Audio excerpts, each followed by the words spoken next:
mestrado, doutorado, 2 pós-doutorados, 2 doutorados honoris causa. Hoje a gente vai conversar com um grande nome do direito processual, fora dos grandes centros, né? Hoje a gente vai conhecer em primeira pessoa Antônio Pereira Gaio Júnior, meu querido amigo. Bem-vindo, professor. Uma alegria ter você aqui com a gente. Que é uma inspiração para mim, vai ser inspiração para um monte de gente também agora.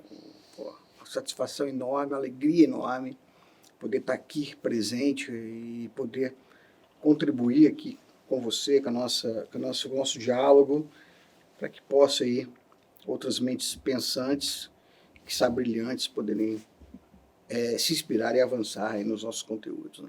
Muito bom. A gente vai conversar sobre muita coisa aqui hoje, nessa trajetória inteira.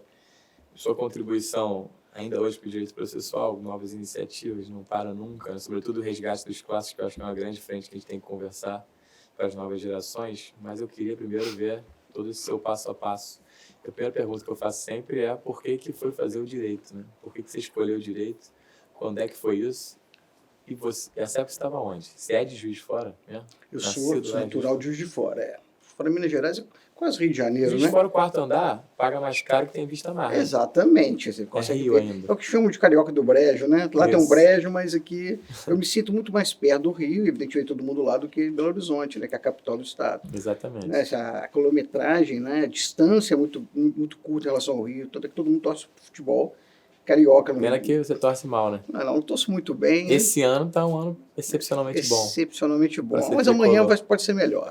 Amanhã pode ser melhor. Isso já está me preocupando um pouco. O Mundial me preocupa um pouco. Exatamente. Mas só assim, o Rio de Janeiro sempre esteve muito perto da minha vida, porque eu comecei a fazer...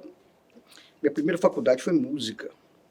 Onde? Na Federal Fluminense, na UF. Niterói? Niterói.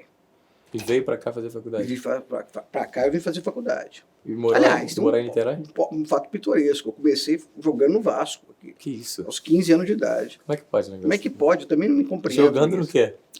Joguei no... Futebol? No futebol. Futebol de campo? Futebol de campo. Qual era a sua posição? Era meia esquerda. Que isso? Um time Conca? Um time que tinha... Porra, não tinha esse talento, né? Mas... Você é canhoto? Um técnico... Não, sou direito. Um técnico do time de Juiz de Fora, ele escolheu 3 jogadores que já jogavam, né? Minha família jogou muito. Tem irmão que jogou no Fluminense, tudo jogou no Cruzeiro. Caramba. A família é muito... Tem quantos irmãos? Hoje eu tenho 3. Um faleceu em 2010. Mais velho, né? Psicólogo e tal, etc. Ele faleceu em 2010. Mas meu primeiro contato com o Rio de Janeiro foi isso. Eu vim para jogar um futebol. Depois eu voltei para poder fazer a faculdade de música.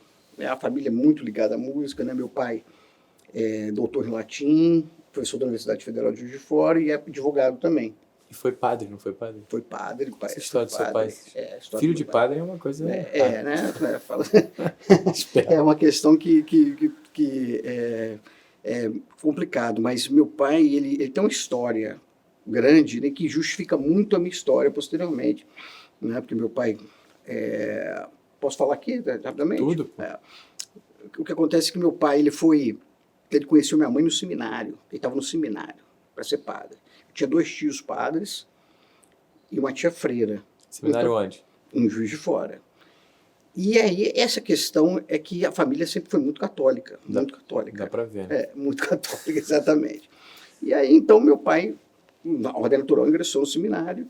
E aí, no meio do seminário, conheceu minha mãe, largou o seminário, foram casados, ficaram 53 anos casados. 5 filhos. Aí, depois que meu pai, minha mãe faleceu em 2009, meu pai se reuniu com todos os filhos. Falou, olha, agora eu quero voltar ao caminho que eu tinha antes. Que era o caminho que quando eu conheci a mãe de vocês, quero ser padre. Então, assim... Ele quis fechar a história dele. Ele voltou para o seminário. Voltou para o seminário e foi ser padre, veio ser padre. Caramba, sensacional isso. Então, sensacional. É tipo Santa Rita. Santa Rita foi freira, casada e viúva. Exatamente. É a mesma questão. Legal, né? A mesma questão. E ele já era diácono da Igreja Católica há 25 anos. Então, foi um passo que ele voltou para o seminário. Ele era professor do seminário de latim.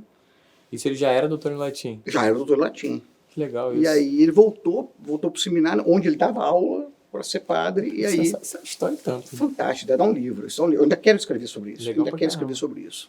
Quero muito.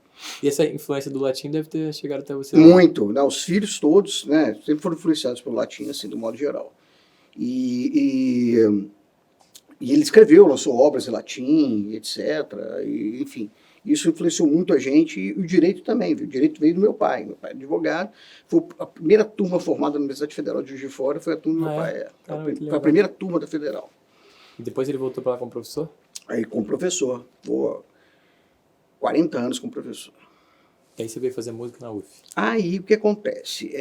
A gente sempre foi muito ligado em casa, nas mesas de domingo, né? Conversa sobre música, conversa sobre política, etc. Então sempre foi muito isso. Esse ambiente cultural, intelectual, de leitura, de escrita. Meu pai corrigiu mais de 500 teses e dissertações de mestrado. Assim, uma coisa... Professor da Universidade de Letras e da Faculdade de Direito, então assim. Caramba. E aí, o que foi? Ao natural que eu vim fazer música. Por quê? Ele já era advogado nessa época? Meu pai era advogado. Você não pensou em ser advogado? Não pensei. Uma outra, 17 anos de idade, nem pensava em ser advogado. Pensava realmente em música mesmo. E ter uma formação musical. Porque eu tenho um outro irmão que é músico também, mas que não tem a formação formal em música. E eu sempre quis ter essa ideia da regência, né, e tal. E aí eu vim fazer o MUF, um curso chamado Harmonia Superior. E aí no meu último ano de música, eu queria fazer um curso fora do Brasil, que é um curso chamado de Double Elise, um curso de arranjo de contrabaixo com orquestra. E não tinha no Brasil. Tinha na Bélgica, tinha na Holanda e tinha na Inglaterra. Você era especialista em contrabaixo, é isso? Contrabaixo. Mas o curso era em contrabaixo, não? Era, contrabaixo com orquestra. Legal. Era um curso de contrabaixo. Não, sim, mas aqui na graduação não. Aqui na graduação eu tinha que saber o instrumento harmônico, que é o violão no meu caso, e o instrumento específico, que era o contrabaixo. Bom, pois bem, aí eu fui, no meu último ano de música era 4 anos, eu queria fazer esse curso na Bélgica, na Holanda e na Inglaterra. E aí eu bati, eu estou falando de 1988, eu bati nos consulados, todos me negaram visto. Você está indo lá para trabalhar, músico, né? É coisa meio marginal, né? Por bem que você está fazendo faculdade, porra. Mas não, você está indo lá para trabalhar. Mas a embaixada da Inglaterra, uma senhora falou para mim, olha, se você tiver outro curso superior, a gente libera para você. É mais fácil para você ir, porque você já tem outro curso superior.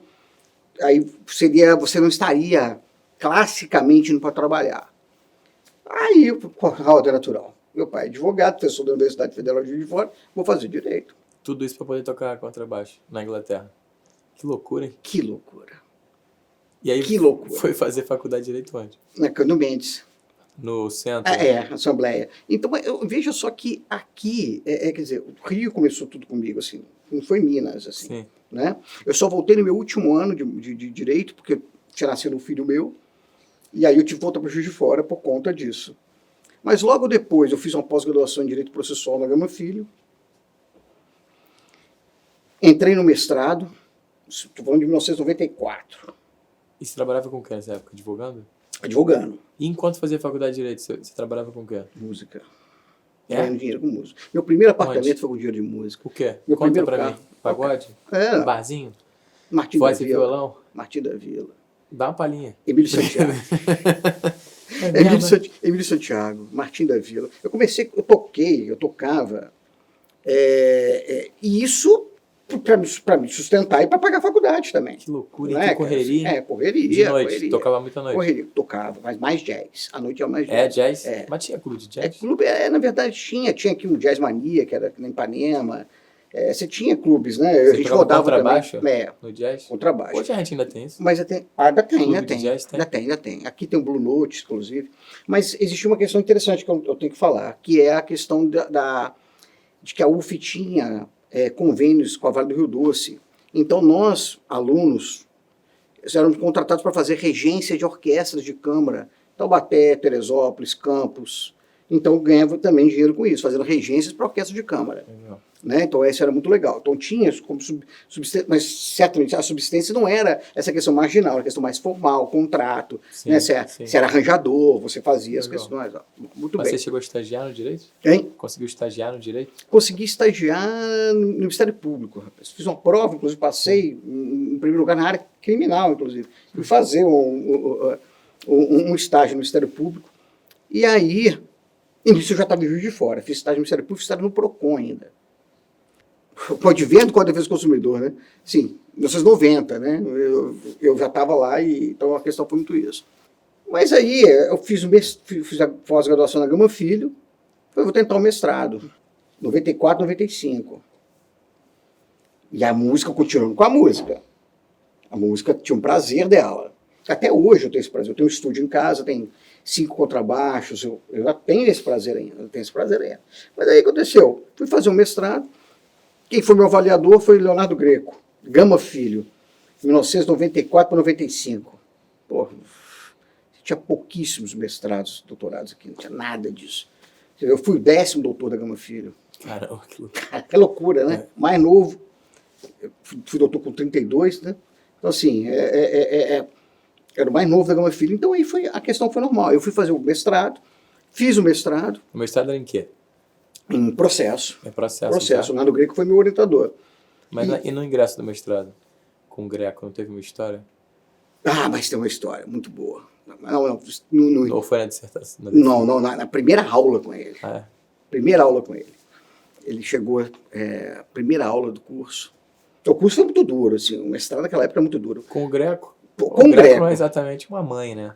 Né? Exigente pra caramba. Muito, muito exigente. Muito competente, mas muito exigente. É. Mas eu saía de Juiz de Fora às 4 horas da manhã, pegava um ônibus, chegava aqui no Rio de Janeiro às 7 da manhã, pegava ônibus da rodoviária, Praça da Bandeira, segundo ônibus. Da Praça da Bandeira, eu pegava o trem para Deodoro, e aí eu descia lá na Gama, de trem, isso 3 vezes por semana, cara. Que loucura, hein? 4 horas da manhã saindo de casa e pegando 2 ônibus e um trem, para parar na Piedade. Então, assim, não foi simples. Meu pai me ajudou muito nessa época, assim, até financeiramente. Vamos colocar assim, porque ele tinha a ideologia do filho dele também e tal. E na primeira aula com o Greco, na hora de escolher o texto, né? Então você já chegava todo, eu quero escolher o texto, não vou escolher o texto. Eu quero, professor. Você vai querer? Então tá bom. Vai ser esse texto italiano aqui, 66 laudas, semana que vem, uma semana. Eu já era professor da Universidade Federal de Juiz de Fora. Ah, era? Eu fiz o concurso para lá em 96. Então já era professor lá. Puta, aí aquela questão, posso até falar aqui agora, né? Eu vou inventar que eu tô doente, né? Eu ficava uma semana sem fazer nada, porque eu preciso traduzir 66 laudas. Voltei no ônibus chorando. Falei assim, pô, eu vou desistir desse mestrado. Uma semana, cara, 66 laudas, professor que eu admiro, que vai ser meu orientador. Aí não, cara, cheguei em casa, de maneira alguma, desisti disso não. Full time, de manhã, de tarde, de noite, fiz uma puta apresentação que depois veio a ser incorporada no meu livro de tutela específica, parte desse texto que eu traduzi. Então, assim... Que texto é esse? Um texto do Comóglio, Processo Civil e Constituição. Então, assim, eu estou falando de 1995 para 96, né? Vamos combinar que, assim, não tinha Google para traduzir, não, era você com você mesmo, lá no papel, pegando e escrevendo. A minha dissertação de mestrado e minha tese de doutorado foram todas escritas, eu não digitei. À mão. À mão, todas que elas. Isso? Todas elas. Mas como é que você metia pra banca? Não, eu escrevi à mão e mandava o menino digitar para mim. Que loucura. Era melhor do que digitar? Porque não tinha computador? Tinha? Não, eu fui ter o primeiro computador, eu tinha 27 anos de idade. Meu primeiro computador. E assim, o computador veio em 94, 95. Mas assim, e aí minha rapidez de raciocínio era grande com a caneta na mão, não digitando. Então eu escrevia. Minha dissertação de mestrado eu escrevi toda, minha tese de doutorado eu escrevi toda, tinha uma menina que digitava para mim depois para poder fazer o trabalho. Agora, Caramba. tudo é escrito, tudo à mão escrito. Você tem isso ainda? Tem, tudo guardado. E qual foi o tema das duas? Não, da primeira foi tutela específica das obrigações de fazer. E a segunda, o Greco até ficou um pouco chateado comigo, porque aí eu saí dele como o orientador, ele esperava que eu fosse continuar, mas eu queria trabalhar a ideia de consumidor no Mercosul, em blocos econômicos. Esse é o doutorado. Aí foi o meu doutorado. Eu criei, tentei harmonizar legislações de Brasil, Paraguai, Uruguai, Argentina e Venezuela na época, para então ter no Mercosul um código de defesa do consumidor do Mercosul. Então, o doutoramento foi a construção legislativa. Legal. Né, que é muito barra pesada. Ou seja, o bloco econômico não funciona se o consumidor não consumir. Então eu preciso de proteção dele. Coisa que a Europa não tem isso ainda hoje. Né? Aí depois, no pós-doc, eu fui fazer isso na Europa. E aí eu fui tentar analisar as legislações da Europa. Né? Então foi esse tipo de questão. Mas só para não cortar o Estamos com as 66 laudos italianos. Exatamente. Aí eu fiz uma puta apresentação, o Greco adorou. Foi aí que surtiu o convite para ser advogado da CNI, da Confederação Nacional de Indústria. E aí o Greco me levou para lá. Fui ser advogado lá na CNI, e com ele lá também. E o caminho natural, acabei o mestrado, fui para o doutorado, na Gama Filho ainda, mesmo trajeto, fazendo essa mesma viagem. E no final que ele foi para Candelária, aí eu consegui fazer o doutorado, no final do doutorado fiz na Candelária. Candelária, a Gama Filho. Foi para lá. O Greco também é músico, né? O Greco toca. Ah, rapaz, mas aí você está fazendo eu lembrar de outras coisas. No meu exame de seleção para o mestrado, ele que me entrevistou. Aí chegou na hora do exame, falou assim, eu levei um currículo muito inocentemente de música, e com direito ali dentro. Eu falei, olha, eu tenho faculdade de música, curso superior de música, e fiz direito, está aqui, um mestrado em direito. O Greco olhou e falou assim, você tem que ser formado em música, qual é a afinação do contrabaixo? Prova de mestrado em direito. Isso aí você tem que saber. Porra. Mas o que é tão inteligente que ele já queria saber para onde a minha reflexão ia. Ou seja, esse cara é responsável mesmo? Pô, será que ele está colocando isso aqui de onda? Pô, me fala qual que é. Aí eu falei, só ré, lá, mi. Aí tudo ficou certo, falei, o senhor toca? Ele falou, toco. Aí, violoncelo. Eu falei, qual que é a afinação do violoncelo? Devolvi a pergunta pra ele. Que ousadia. Ousadia, né? Ousadia de um jovem. Fez, aí falou na hora. Eu falei do jovem, né? Eu falando com ele. Aí ele fica dali que surgiu empatia. Legal. Aí fomos assim, olha que ótimo, tal, etc. Dali surgiu empatia e tal. Mas tem episódios engraçadíssimos. Na minha defesa de dissertação, meu pai estava na plateia.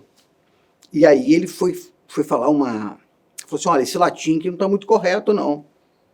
Meu pai levantou. Olha, isso está equivocado. Isso vem disso, no meio da banca. Cara. Que momento. Pai é fogo, né, cara? E aí? O Greco foi assim, né, cara? Eu sabia que... Eu nunca tinha falado que meu pai era doutor em latim, nunca tinha falado nada disso. E meu pai foi lá e aí acabou a banca, foi lá falar com o Greco e tal. O Greco, você me desculpa, eu entendi essa tradução aqui de outra forma. Meu pai, não, mas é isso aqui, tal. Muito interessante.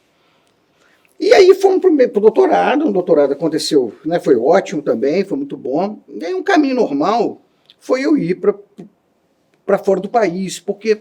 Tudo isso você estudando aula na Federal de Juiz de Fora? Tá, então você ainda era professor? Eu saí da Federal de Juiz de Fora quando eu fui fazer pós-doutorado.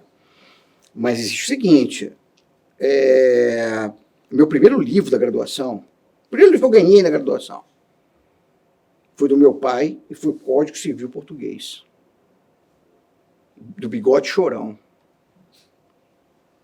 1991, meu pai me deu o primeiro livro de presente.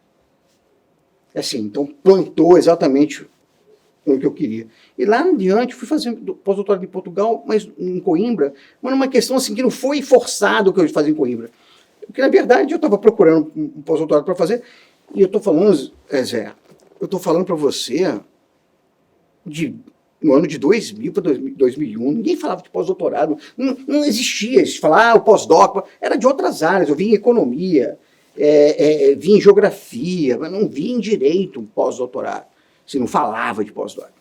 Aí eu procurei na Europa, Coimbra tinha, vou fazer a prova, fui lá, fiz uma prova para ingressar no pós-doutorado, você tinha que defender em alemão e em italiano, eu já estudava as duas línguas, estudei o alemão muito nos meus últimos anos de doutorado, e fui lá e defendi, na prova de ingresso, defendi o que eu queria falar em italiano e em alemão.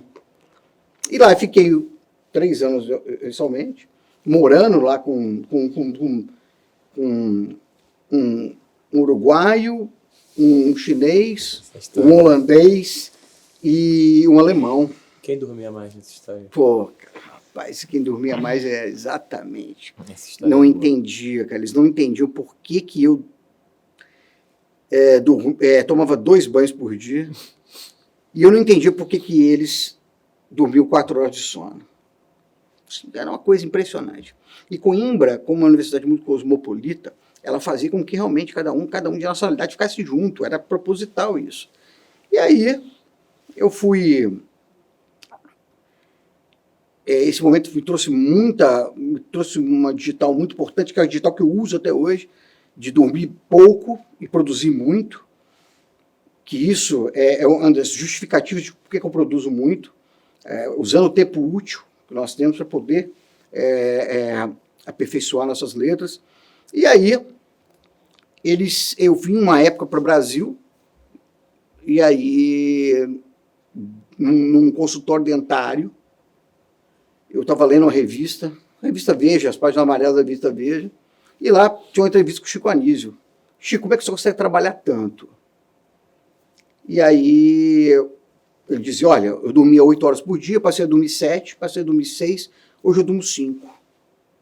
Quando falou isso, eu falei, puta, a chave está aqui, eu vou começar a fazer isso. Voltei para a Europa, encontrei com os amigos, né, com o pessoal, pô, agora eu vou dormir igual vocês. Comecei a dormir 7, 6, 5, dormi, cara. Aí foi a tranquilidade, comecei devagar, evidentemente, cuidando da alimentação, etc.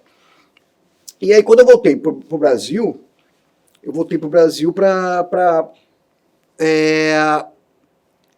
coordenar um mestrado aqui no sul de Minas. Coordenei um mestrado 10 anos no Brasil. Só que é interessante que eu dava aula na Federal de Juiz de Fora antes de eu fazer o pós-doutorado. Isso. E aí eu tive que sair da universidade, né? Saí da Universidade Federal de Juiz de Fora, pedi exoneração para poder fazer meu pós-doutorado. Eu era professor na Gama Filho também, estava na Confederação Nacional da Indústria, então eu tinha uma tranquilidade financeira para poder também estar, e eles me compreenderam isso, esse meu momento. Eu acho que eu devo muito a muitas pessoas, sabe? Porque ninguém faz carnaval sozinho. E, evidentemente, essas pessoas contribuíram para o sucesso da minha carreira. E esse sucesso advém exatamente, eu não posso esquecer das pessoas que muito me ajudaram, porque, enfim, sem elas eu não conseguiria estar fazendo isso que eu fiz. Então, o pós-doutorado você acha que foi muito importante para você? Muito importante, culturalmente, conhecer outra cultura, saber como é que é a racionalidade que envolve a Europa é muito diferente da racionalidade que nos envolve. Na Europa, eu aprendi a dar muito mais valor ao ser, ao que a gente é, do que provavelmente o que a gente tem. Né? O europeu não tem essa loucura de querer ser rico, ele quer viver bem, quer ter qualidade de vida e viver bem. Eu acho que isso é muito importante, isso é uma lição que a gente traz, ou seja, valorizar o que a gente tem conosco e entender que você deve buscar em você mesmo a melhoria de qualidade de vida, não no outro. E aí, o que aconteceu, o que aconteceu foi isso, foi que a Europa foi um divisor de águas para mim. Lá, eu vinha conhecer vários professores. Hoje eu sou professor visitante da Universidade de Coimbra. E você vai quanto tempo? De 3 anos, né? E ano que vem já vou de novo. E lancei livros com autores clássicos, como Carotilho, Jonatas Machado, autores de primeira linha da Europa. E isso me trouxe extremamente realizações, porque é um lugar que ninguém te conhece. Eu vou para a Europa e ninguém te conhece. Quando você vai para lá, ninguém está te conhecendo. Então, sequer tem qualquer tipo de tráfico de influência. É o que te conhece por você. Qual é a história desse livro aí com Carotilho? Esse livro foi Eu nunca perguntei isso. interessante, esse livro foi muito interessante. Você conheceu ele onde? Lá em Coimbra? Em Coimbra. Você tinha aula com ele? Ele já foi meu professor lá. Foi meu professor no pós-doutorado. Eu fiz pós-doutorado, eu sempre tenho essa característica. Eu sempre olhei o processo, enquanto processualista, eu nunca busquei o processo com um fim nele mesmo. O processo é uma decorrência. Uma decorrência. Ele é extremamente importante, extremamente necessário, sobretudo em países em desenvolvimento.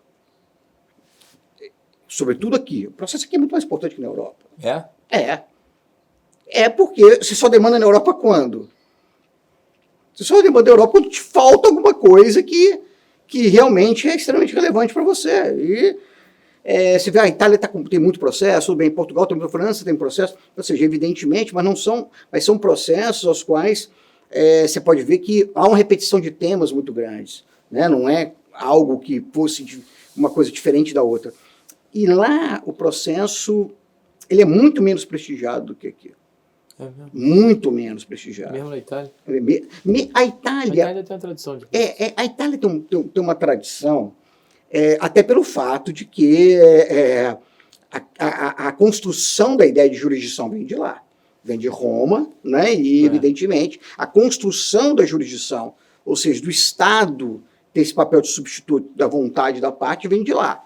E as construções clássicas vieram de lá. Agora, a Europa nunca tratou, nem ontem nem hoje, como um direito fundamental o direito de acesso à justiça nesse sentido. Portugal tem direito de acesso ao direito, nem à justiça, ao direito.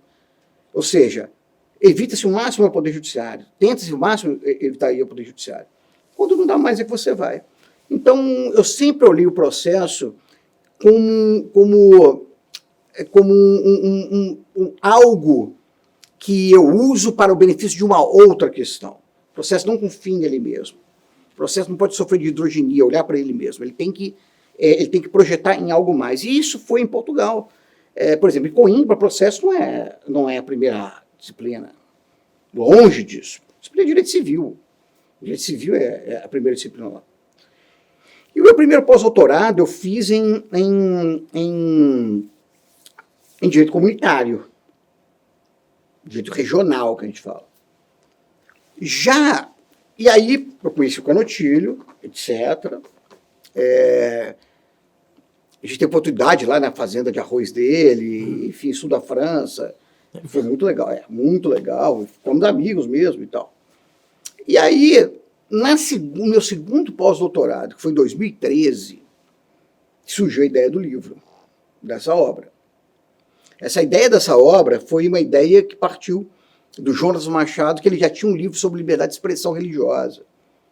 E aí, a gente conversando sobre isso, o pós-doutorado era em democracia e direitos humanos, do instituto chamado Ius Gentium Coimbrai, que é o Instituto de Direitos Humanos da Universidade de Coimbra. E aí surgiu essa ideia de fazer essa obra na perspectiva de que, olha, vamos unir o que nós pensamos ao que vem sendo trabalhado em países periféricos, como o Brasil. Canotilho escreveu a parte constitucional, o Jonas a parte civil, eu escrevi a parte processual. Então foi um trabalho a 6 mãos mesmo. Assim, a gente se reuniu, vamos escrever uma obra, vamos escrever uma autor, você vai ficar com essa parte, depois nós vamos dialogar entre a gente. Tivemos várias reuniões para chegar num texto comum, até que chegou esse texto comum. Tive uma primeira prévia, que é um livro que eu lancei nos 25 anos da Constituição, eu coordenei esse livro, chamei eles fizeram a primeira prévia do que seria a obra, depois eu fui e acrescentei com a parte processual, obrigação de fazer, tutela inibitória, eu fui. Isso é um pouco por conta da discussão que tinha no STF? Era mais ou menos nessa época? Não, mas não foi... Era mais ou menos na mesma época, mas nós não tínhamos ideia, tanto é que a decisão do Supremo, a gente só acostou, as discussões do Supremo, a gente só acostou na terceira edição. Primeira e segunda edição não tem nada sobre isso, nada, zero. Foi 2014, o Supremo foi discutir isso em 2017.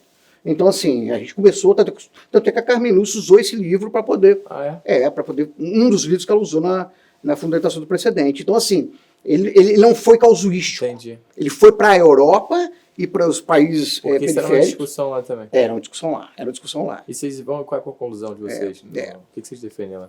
A conclusão mais ou que... menos o que o STF entendeu?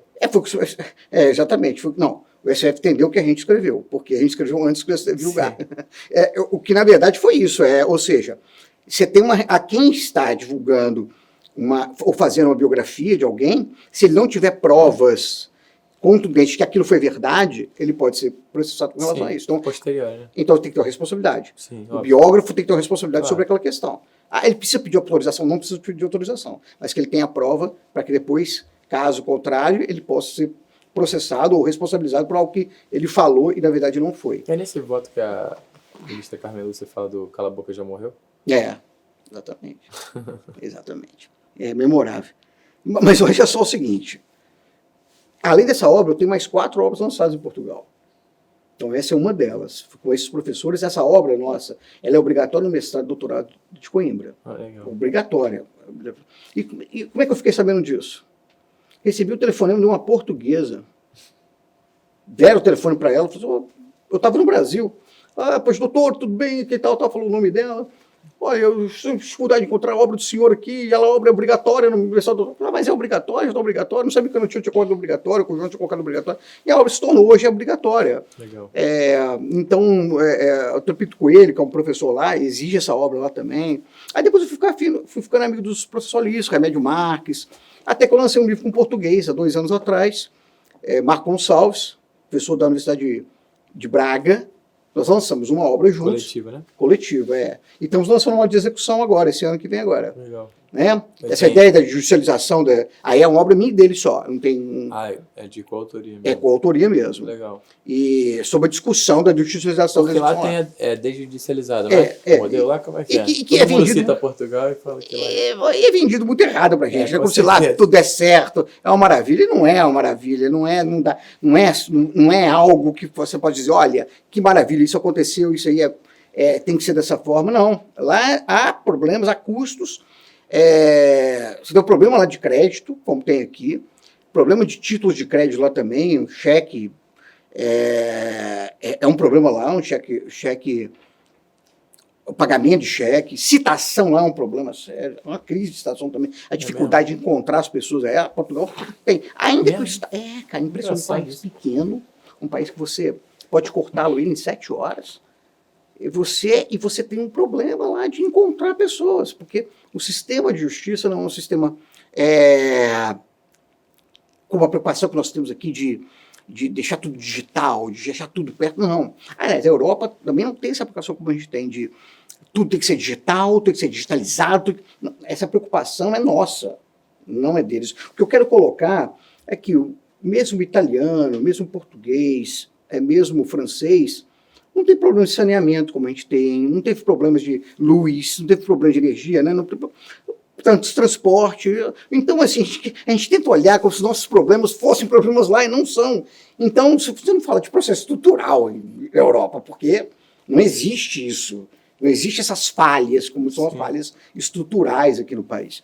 E isso faz com que, por isso que eu estou dizendo, faz com que o processo não seja, em tese, um direito fundamental, porque tem coisas mais importantes para preocupar. Porque o processo é a condição sine qua non, quase, para ter acesso aos direitos, né? Não é? Lá não, a questão para resolver litígios. Exatamente. Litígios pontuais e excepcionais, né? Entendi. Você compreende? Então, é uma cultura muito diferente. E aí você veja o seguinte, que a ideia de você falar o seguinte, olha, eu preciso do processo para resolver o meu problema. Na minha época de faculdade, 89, 90, não se falava de princípio constitucional. Não existia. O que é princípio constitucional? Eu não aprendi na faculdade princípio constitucional. Não tinha? Não existia. Não tinha. Não se conversava sobre isso. O judiciário era a terceira fronte. É o terceiro fronte. O judiciário é o primeiro fronte. Resolveu, vou ao judiciário. Não, mas o judiciário é a terceira porta. Batiza o executivo, batiza o legislativo, batiza no judiciário. E hoje não é isso. Hoje tudo é emergente, aqui agora, e vamos para o judiciário resolver o problema. A Europa trabalha com cotidiano estável. É o grande preço deles. Precisa ter cotidiano estável. Cotidiano estável, para a Carta de Direitos Fundamentais da Europa de 2000, é direito fundamental. Eu preciso de previsibilidade na minha vida. Não vivo sem previsibilidade. Essa é a ideia. Agora, tu quer ficar estudando o processo brasileiro, olhando o processo europeu, você vai chegar a lugar nenhum. Porque as raízes não são as mesmas hoje. O mundo mudou. A forma de você encarar o serviço público da justiça, ó, o Roger Perrot, em 1980, chamava o serviço judiciário como serviço público da justiça. Em 1980, a nossa concepção de serviço público da justiça, que eu coloco hoje nas minhas obras, né, hoje, pelo menos uma década atrás, eu já falava assim, ó, serviço público da justiça. Todos nós pagamos para ter acesso ao Poder Judiciário. Cada um de nós paga hoje R$ 549 para estar no Poder Judiciário funcionando. Então, nós pagamos, nós somos consumidores desse serviço. Mas essa não é a ideia que se tem do advogado comum, do jurisdicionado. Eu acho que não é serviço público. Eu acho que eu tenho que ir para ali, porque ali vai resolver o meu problema, eu tenho que pagar para resolver o meu problema. Isso é muito complicado. A Europa não tem muito isso. Ou não tem isso, para te falar a verdade. E, evidentemente, também existe um caso que essa ideia de cotidiano estável, se você poder prever, ó, daqui a mutatis mutandis, seria o seguinte: eu não tenho dinheiro para comprar esse carro agora, mas daqui a 3 anos eu vou ter. Eu vou juntar 100 por dia, porque no final de 3 anos eu vou ter esse dinheiro, porque sabe que ao final o preço é aquele, e vai ficar aquele preço daqui a 3 anos, cara. Eu não posso agora, eu não posso daqui a 3 anos, tá tudo certo. Então, assim, você não tem uma ansiedade é menor, a solidão também é maior, porque você não depende muito das pessoas, a solidão é muito forte na Europa, o clima já não ajuda, né? O clima é muito fechado, isso te dá uma depressão também, isso a própria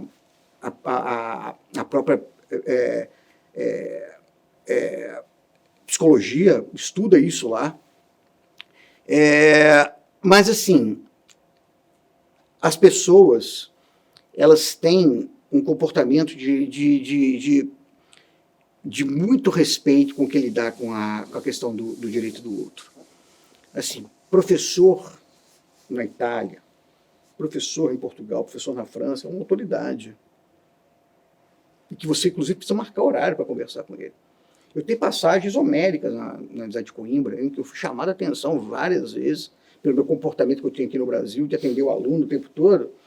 Eu estava um dia no pátio conversando com os alunos na Universidade de Coimbra, fui chamado pelo decano, no gabinete dele, falou: professor doutor, não quero saber mais só conversando com o aluno no pátio. Olha isso. Não posso conversar com o aluno no pátio. Você não pode conversar. Tem que marcar horário. Aí você marca horário. De atender 3 alunos no gabinete todo dia. Aí marcava horário para atender 3 alunos no gabinete todo dia. E assim foi um ano atendendo 3 vezes por semana e tal, porque não tinha. Então, assim, ao mesmo tempo tem a carência, ao mesmo tempo tem os obstáculos que você vive, mas, assim, viver uma vida de processualista na Europa não é simples, não é simples. Porque o processo não está em primeiro plano. Assim, então você tem que saber se localizar aonde você está por conta disso. Só em primeiro plano, onde você precisa de processo o tempo todo, que é aqui, né? Mas fora isso, não há esse tipo de obrigatoriedade. Entendi. E aí, mas aí eu te perguntar outra coisa. Depois tem um ponto importante da sua vida acadêmica, que é a sua última grande contribuição, né? Digo cronologicamente, que é a questão da Rural de Três Rios, né? Lá onde você é rei. E eu sou amigo do rei. A nossa pazarga. Né? Me conta quando é que entra na sua vida aí a Rural. É uma coisa interessante, que eu tinha... Isso é uma pergunta muito boa que você faz. Eu tinha já decidido, quando eu saí da Universidade Federal de Juiz de Fora, que eu não voltaria mais ao serviço público. Não voltaria. Foi uma pequena decepção também, né? Muito. Pequena, grande decepção, assim. Não voltaria novamente. Eu acho que o lugar onde exige mais meritocracia, se exige menos meritocracia. Por incrível que pareça. Eu fui muitos anos professor da Estácio, muitos anos professor do Gama Filho. Fui professor da Fundação Getúlio Vargas. E a iniciativa privada sempre teve muito presente em mim. No dia que eu fui para o serviço público, né, assim, quando eu fui para o serviço público, depois, aí eu comecei no serviço público, aí eu fui ver o choque, até de meritocracia mesmo, porque eu chego à conclusão que não é o ambiente que faz isso, mas as pessoas que fazem o ambiente. E se as pessoas vêm pela meritocracia, o ambiente fica mais justo, mais isonômico, mais transparente e mais ético. Quando eu voltei de Portugal para o Brasil, eu vim por um convite para coordenar um mestrado, conforme eu te disse, sul de Minas, 382 quilômetros da minha casa.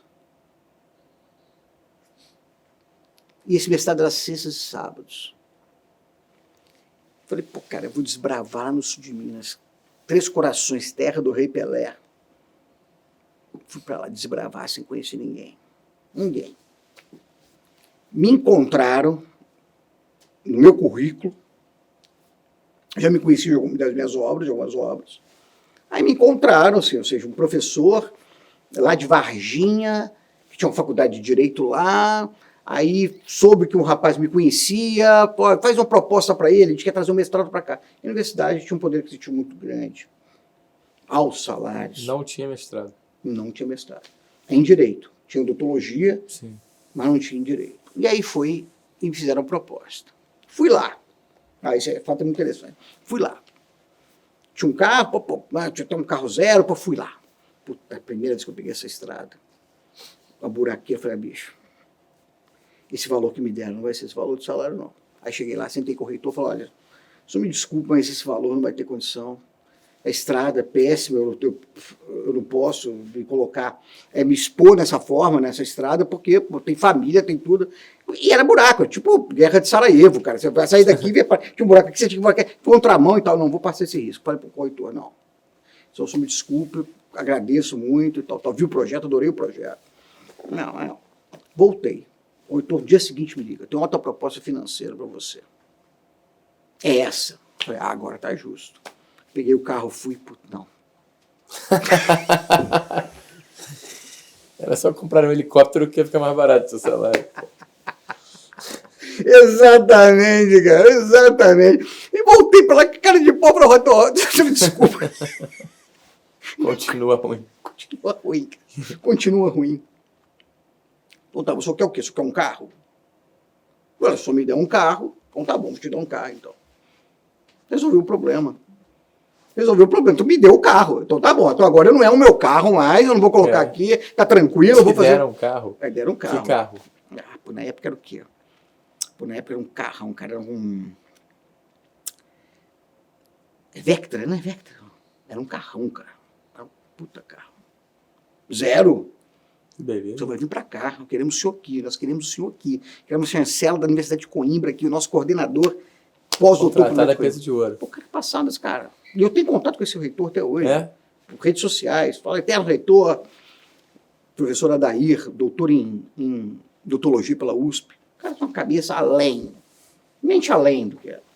Fizemos esse mestrado, e aí eu acabei de montar o projeto, chamei só aqueles professores que eu entendi que eram muito competentes para cada área, e aí foi, meu mestrado foi reconhecido, aprovado, formou aí uma quantidade de alunos, e foi ótimo. Chegou em 2010, a universidade entrou numa crise financeira, 2009 para 2010, crise financeira.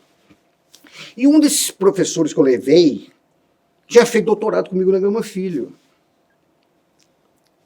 E tinha feito concurso para rural. Falou, professor Gaio, tem um campus da rural, perto de Juiz de Fora, em Três Rios, que vai abrir direito. E vai ter o primeiro concurso público para esse campus. Puta, voltar para a Federal? Não volto para a Federal. Ele me falou isso em janeiro. A inscrição para o concurso era até abril de 2009. E o concurso era em setembro.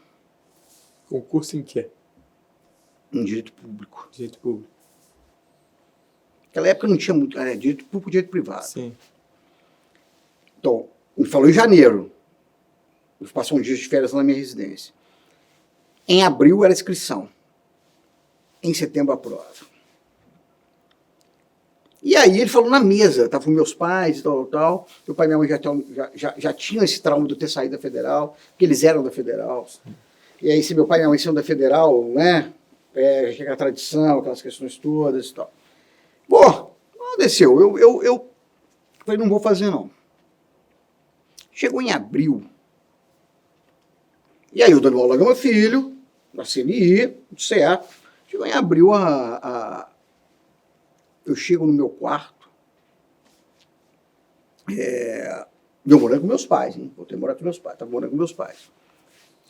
No meu quarto tinha uma inscrição feita, cara. Minha mãe fez a inscrição do concurso. Mãe, o que é isso aqui? Eu fiz isso. Oh, mãe, não, eu te falei que eu não ia fazer. Não faz isso, não insista, eu tenho outras ideologias, outras vontades. Zé, eu estou falando uma coisa com você que eu já estava com 10 obras publicadas. Minha vida já estava estabilizada. Eu não tinha mais o que fazer, sabe? Meus manuais de processo já eram lançados. Não, é 2010 que eu estou falando, né? Eu devia ter uns 40 anos. Eu tinha 13 anos. 42. Estou com 55, 42. Te daria 42 hoje. Pô, muito obrigado. Ganhei a tarde hoje, pô. Obrigado, pô. Olha que não tem botox ainda. Se tiver botox é outra questão. Mas veja só o seguinte. O que aconteceu aí? Fez a inscrição, sua mãe. Hein? Tua mãe fez a inscrição. Minha mãe fez a inscrição. Eu estava escrevendo uma obra chamada Juizados Especiais. Primeira edição de Juizados Especiais. Eu estava escrevendo essa obra. Minha mãe fez a inscrição. Falei, mãe, eu não vou fazer, vou devolver o dinheiro para a senhora. Não vou fazer. E aí veio um episódio muito forte na minha vida, que foi o falecimento da minha mãe 2 meses depois. Caramba. Em junho. Dia dos Namorados, 12 de junho. Caraca. Cara, isso foi dilacerado. Minha mãe e meu pai, né? Os dois. Mas minha mãe tinha uma presença muito marcante na minha vida. Muito marcante. Mas muito marcante. E eu escrevendo um livro, cara. Eu falei,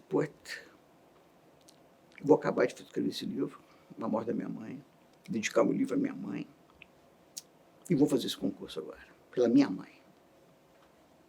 Pela minha mãe. Mãe é sagrado. Vou fazer pela minha mãe. Aí fui lá, fiz. E aí eu reputo como uma das ocasiões que mais eu pude sentir a humildade muito perto. Eu entrei numa sala, sabe quantos inscritos tinha nesse concurso? 63. Isso, que loucura. Era para graduado, cara. Mínima graduação em Direito. Graduado. Eu era pós-doutor. Caraca. Se eu entrasse, eu já entrava com pós-doutorado, com pessoa adjunto. Tá. Entendeu? Já entrava como adjunto. Mas estava aberto. Entendi, gente pra caramba. Pra caramba, primeiro.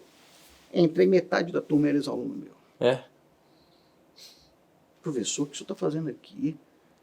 Que isso, professor? O senhor está com a vida plena. De fato mesmo, o que eu estou fazendo aqui? Estou aqui por causa da minha mãe. Minha mãe me escreveu, eu vou fazer esse concurso. Fazer o quê?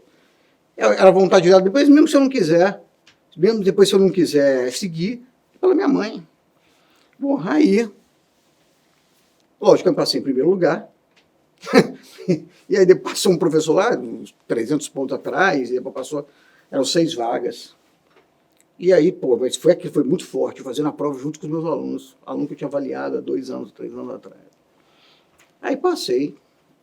E hoje eu sou decano do curso, né? Porque o curso começou assim, sem vício, tudo certinho e... Enfim. Sem vício e sem campus. Exatamente, até construir o campus. E nós começamos a dar aula em um colégio fundamental, né? Ursinho na porta, né? E bonequinha, a gente dando aula naquela... Mas foi uma paciência, eu ali fui por quê? Eu precisava de uma motivação acadêmica, porque profissional já tinha CNI, profissional já tinha minhas obras, já era reconhecido, meu nome já estava na história do processo. Agora, o que eu precisava era formar novas mentes. E aí, com essa questão, eu me realizei no sentido de poder construir um curso de direito. Ter um curso que chama de seu, né? Então, construir um curso que eu pudesse chamar de meu. E hoje, estou lá há 14 anos, sou decano, daqui a pouco sou professor titular. Enfim, a história da Rural tem muita relação com isso. E muita relação com a minha tranquilidade em escrever, Zé. Eu já estou, assim, a gente tem, ao todo hoje, entre obras próprias coordenadas, são 121 obras. E aí Capítulos de livros são 140, artigos são 260. É muita produção, cara. Essa é a minha pergunta para você. Eu te fiz lá atrás, quando eu fui palestrar lá uma vez. Eu perguntei como é que você consegue fazer tanto, produzir tanto. Do ponto de vista de rotina. Foi aí que você me contou que dorme de 5 horas, de 2 às 7 todo dia. Mas descreve pra gente um pouco essa rotina de estudo e escrita. Essa rotina de estudo e escrita, ela é extremamente hermética. Ou seja, eu sou muito chato com isso. Realmente eu sou muito chato com a questão de disciplina. Então, logicamente que eu tenho um filho de 7 anos de idade, tenho outro de 32, 33 também. Qual dá mais trabalho? De 33. Eu não digo nem mais trabalho, mas mais preocupação. Mais preocupação. Preocupação com o futuro é sempre muito, muito, muito, muito forte.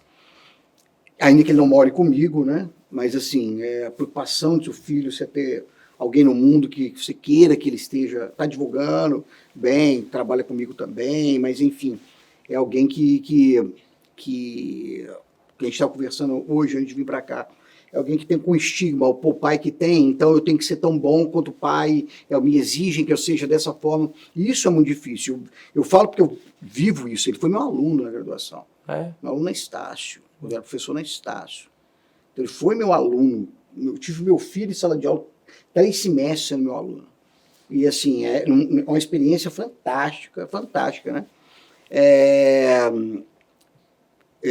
E assim, e ele fez a pós-graduação, depois começou a lecionar um pouco e tal, mas ele está seguindo o caminho dele, isso que é o mais importante. Então, o que eu digo?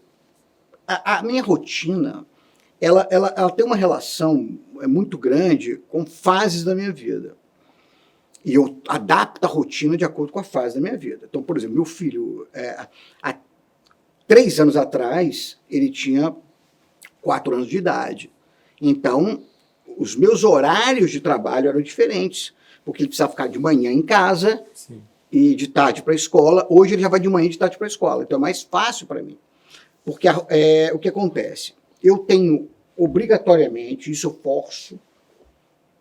forço, são 8 horas de estudo por dia. Estudo.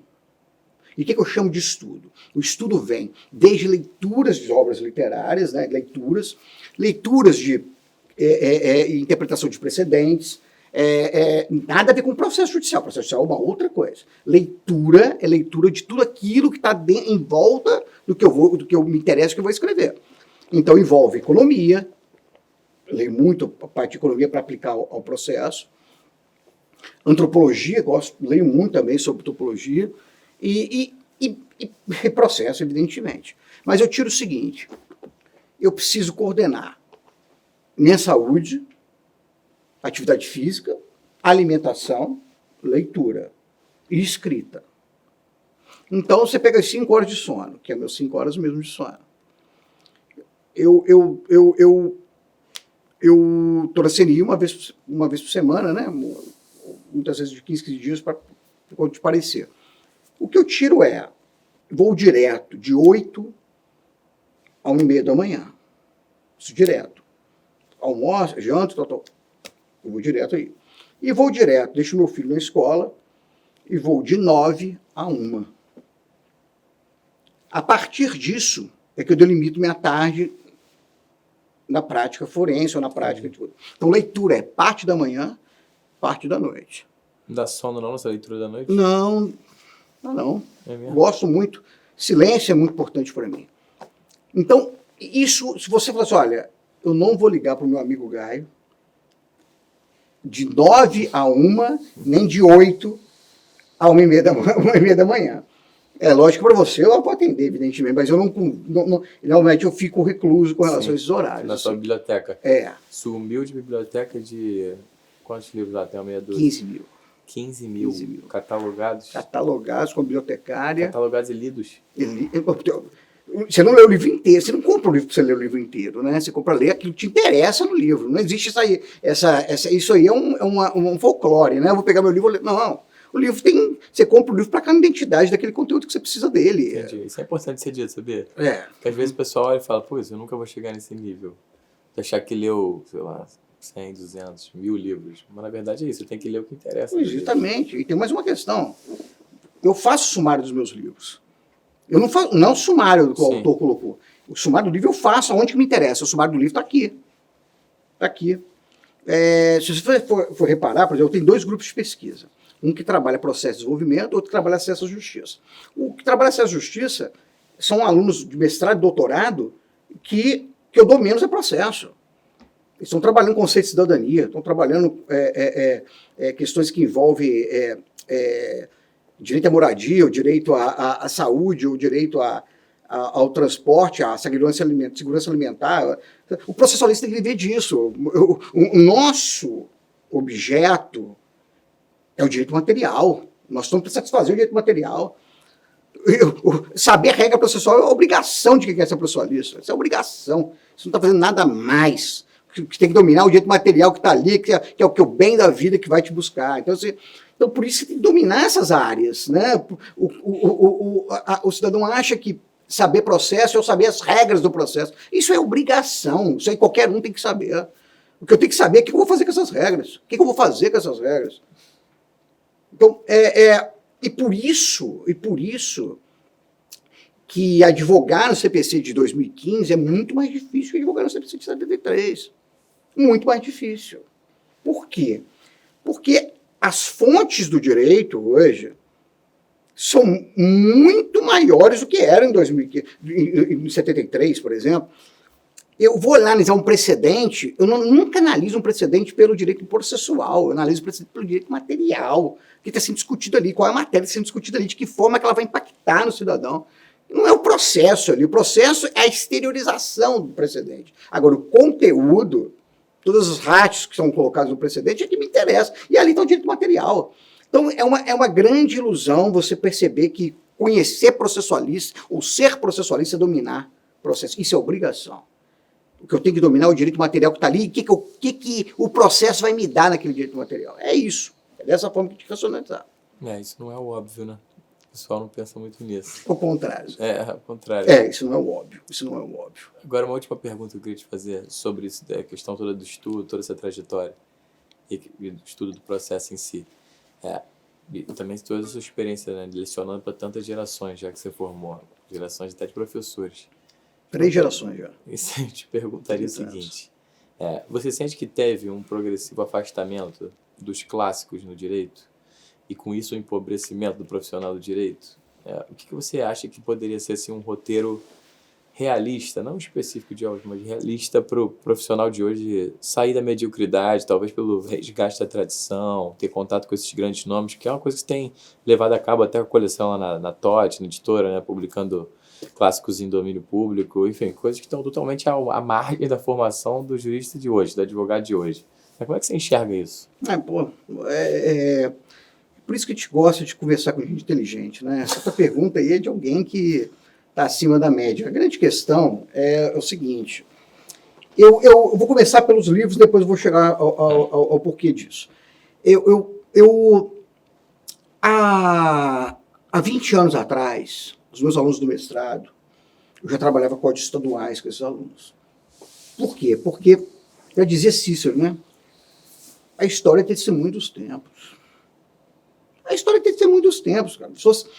Não se consegue construir nada solidificado se você não dominar o que veio antes. O problema, e aí começa, o primeiro problema da geração atual é achar que tudo começou aqui agora. Isso. Tudo começou aqui agora. Tá ouvindo? O professor Gai está há 30 anos, cara. Estou há 30 anos nisso. Então, assim, são 3 décadas formando gerações. Então, o que eu quero colocar, a primeira questão é isso. Onde está seu DNA? Seu DNA começou em 2015? Seu DNA começou em 2019? Ou seu DNA começou em 1980? Não é você nascer, não. Eu posso ter nascido em 2006 e conhecer os clássicos do início do século. Não é a sua idade cronológica, mas a sua idade na responsabilidade intelectual. Eu tenho que entender que o que está aqui hoje existe uma justificativa. Eu não posso olhar o Código de Processo Civil de 2015 entendendo que ele justifica por ele mesmo. Eu tenho que olhar o de 73. E para olhar o de 73, eu tenho que olhar o de 39. E para olhar o de 39, eu tenho que olhar o de 1850. Por que isso dizendo isso? Pega um exemplo, o agravo instrumento. Em 1939, como é que ele era? É o que é hoje. E que não deu certo lá, e por que voltou hoje? E aí vem a taxatividade mitigada, tema 988, que tenta transformar ele o que era em 73. Então, o que eu quero colocar é assim, a análise crítica do direito, do processo especialmente, advém da construção histórica que o Instituto teve.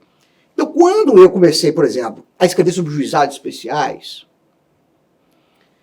eu já vinha com uma carga, inclusive o primeiro capítulo da primeira edição dessa obra, uma carga da importância dos códigos estaduais.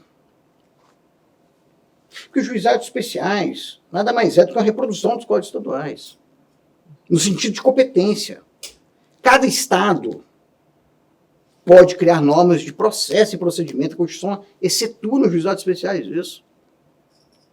O que significa? É tornar a comunidade mais próxima da sua norma, mais próxima das regras que a ela coordena. Então, quem conhece mais a estrada do Rio de Janeiro do que o Rio de Janeiro? Quem conhece mais a saúde no Rio de Janeiro do que o Rio de Janeiro?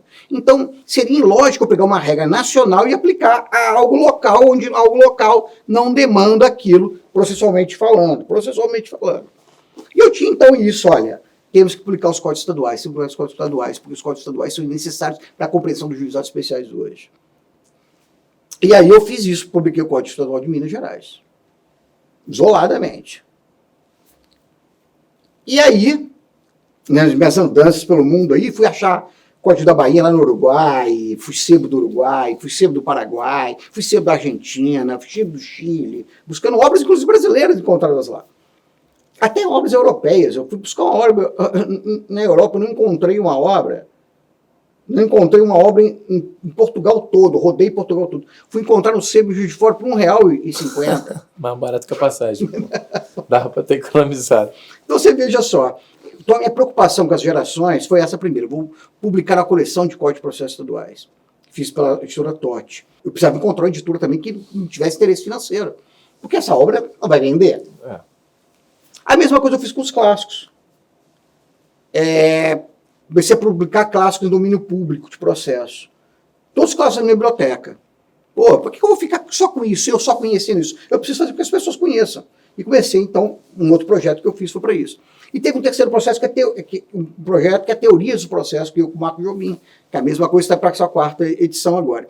Então, o que eu vejo? Eu vejo que há uma juventude muito ávida por conhecer o aqui e agora. Quando a justificativa para o aqui e agora é conhecer o seu DNA, o que veio anteriormente. Ou seja, qual é a natureza daquilo que está sendo colocado. Então, a situação muito imediatista, o mundo aqui é hoje assim.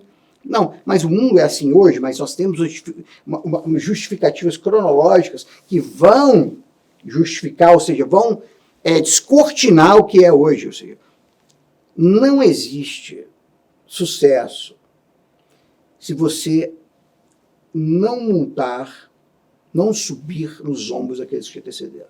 Então não há possibilidade de sucesso assim. Porque você vai ser estéril, você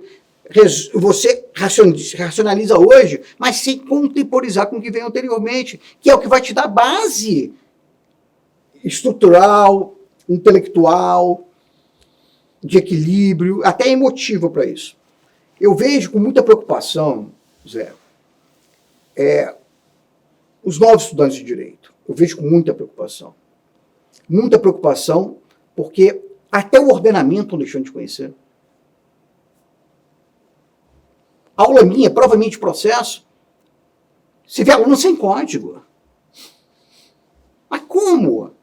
Tudo bem, sem ler livro, já espero. Agora, sem ler o código, como é que você resolve a equação? A quem você vai estar protegendo? A quem você vai estar na sua vida profissional militando? Como? Da onde? Da norma que vem de você? Ou seja, é uma anarquia, virou anarquia normativa, eu construo a minha norma de acordo com o meu pensamento. Então, assim, a minha preocupação hoje é que o aluno de direito ele vem descomprometido com reflexão crítica. e ao mesmo tempo vem descomprometido com o status legal que nós temos hoje. E acho que isso não é um problema só da Faculdade de Direito. Acho que é um problema do ensino fundamental que traz alunos preparados, mas despreparados não é em geografia, em história, despreparados em ser criativos, em ter reflexão crítica, em entender que há problema, que as coisas não estão dominadas, a vida tem problemas, e esses problemas precisam ser resolvidos, precisam ser preenchidos, precisam ser enfrentados. E aí quando você vai numa faculdade, no ensino monocrático, e só apenas exposicional, onde o professor expõe as questões e não deixa o aluno refletir, não provoca o aluno à reflexão, tudo vai continuar a mesma coisa. É preciso ter professor provocador. E o professor só é provocador se ele lê. Só sabe mais quem lê mais. Se você tem um professor que lê pouco, ele não será provocador, e aí vai multiplicar alunos que não são provocadores, que são estéreis intelectualmente. Equação é estudar sempre, então. Quem estuda mais sabe mais. Quem estuda mais, quem lê mais, sabe mais. Essa é uma fórmula que realmente não é... Não tem atalho. Não tem atalho. Não tem atalho e não tem mentira. Não tem mentira. E eu não estou exigindo que leia outras línguas, não. Estou exigindo ou estou dando a ideia de que possa, para você ser intelectualmente provido, ler. Ler. E acho que já ler jornal é um grande passo. É um grande passo. Eu não passaria na minha prova de mestrado, se eu não lesse jornal.